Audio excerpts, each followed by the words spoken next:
అంటే హెల్త్ పరంగా ఫిజికల్గా అంత స్ట్రాంగ్గా లేరు. అంటే రేపొద్దున్న ప్రభుత్వాన్ని లీడ్ చేయగలిగేంత కెపాసిటీ ఉంటుందా ఉండదా అన్న చర్చ కొంత బలంగా జరుగుతోంది. కొంత ఆయన చూసినప్పుడు కూడా కొంత అనిపిస్తుంది. ఎందుకంటే వయోభారం కావచ్చు, కొన్ని ఆరోగ్య సమస్యలు కావచ్చు. అయినప్పటికి కూడా బీహార్ ప్రజలు కొంత మొగ్గు చూపడానికి కారణం ఏంటి? రేపొద్దున నితీష్ చీఫ్ మినిస్టర్ కూడా ఉండకపోవచ్చు కదా. అది అతన్ని చేస్తారు తప్పదు. పెద్ద ఏమి అతను ఏదో అలా ఇలా మాట్లాడుతున్నాడు. అతను ఎన్ని మీటింగ్స్ చేశాడు, బాగానే ఉన్నాడు మనిషి. మరి హెల్త్ బాగోలేదంటే మ్యారథాన్ పరిగెత్తాలా, 100 yards పరిగెత్తాలా, బాడీ బిల్డింగ్ చేయాలా? అతను ఏం చేయక్కర్లేదు కదా. అతను సూటబుల్ హెల్త్ పర్వాలేదు, ఆ ఇమేజ్ సూటబుల్ అవ్వింది. అపోజిషన్ నేను అనుకుంటున్నా ఇంకా టైట్ ఫైట్ అవును. చాలా కాస్ట్ మీద ఎంఫోసిస్ తీసే కొద్ది కాస్ట్ మీద, దాని మీద అది సెట్ బ్యాక్ వచ్చింది మైండ్ లో. తర్వాత వలసల గురించి మాట్లాడారు. మైగ్రెంట్ వర్కర్స్కి ఏమిటంటే వాళ్ళు మిగతా రాష్ట్రాల్లో చూసి వాళ్ళు వెళ్ళి అక్కడ ఓటేస్తున్నారంటే అది తప్పకుండా అక్కడ ఇది నేను అనుకుంటున్నా ఎక్కువగా ఇక్కడ ఉన్న బీజేపీ ప్రభుత్వం ఇన్ఫ్రాస్ట్రక్చరు, ఈ స్టేట్స్ హడావిడి, రోడ్లు బాగున్నాయి, చాలా ఇంపాక్ట్ వచ్చింది. రాలేదంటే కష్టం.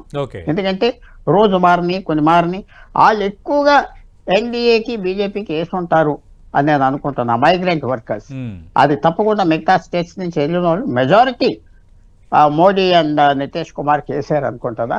తర్వాత ఇవన్నీ చూడాలి. తర్వాత ఇంకో లాస్ట్ పాయింట్ చెప్తున్నా, ఫ్రెండ్స్ వెయిట్ చేస్తున్నారు కాబట్టి మన వాళ్ళు పాపారావు గారు అందరూ, ఇది సెక్యూరిటీ ఇష్యూస్ ఇవన్నీ ఇంపార్టెంట్ ఇష్యూస్. బీహార్కి బోర్డర్ స్టేట్ 1000 మైల్ బోర్డర్ ఉన్నది నేపాల్ దాంతో దాదాపు. ఆపరేషన్ సింధూర్ ఇంపాక్ట్ చూపించింది అంటారా? కొంత ఎన్డీఏకి అడ్వాంటేజ్ ఆపరేషన్ ఇంపాక్ట్ కొద్దిగా చూపెట్టింది. మీరు డిఫెన్స్ ఫోర్సెస్ ని ఈ విక్టరీస్ ని ఎందుకు అనాలి? మాట్లాడకుండా ఉంటూ వదిలిపోతాది కదా, వదిలిపోతాది కదా. అది అనవసరంగా ఎత్తటం, అదేదో స్మార్ట్ ఎలక్ట్రిక్ మార్క్స్ లాగా ఇది చేయడం, ఇది కొంచెం బెనిఫిట్ కాదేమో అనుకుంటున్నా. ఎందుకంటే మైండ్ లో ఒక ఇమేజ్ వచ్చేస్తుంది వీళ్ళు సీరియస్ కాదు అని. ఇవన్నీ future lessons for India alliance. మరి ఏం చూసుకుంటారు కానీ ఇదే కరెక్ట్, ఇదే రిజల్ట్ ఇలా వస్తే మాత్రం రాహుల్ గాంధీ లీడర్షిప్ మీద క్వశ్చనింగ్ వస్తారు. అఖిలేష్ యాదవ్ లాస్ట్ పాయింట్ ఎందుకు ఇవ్వలేదు?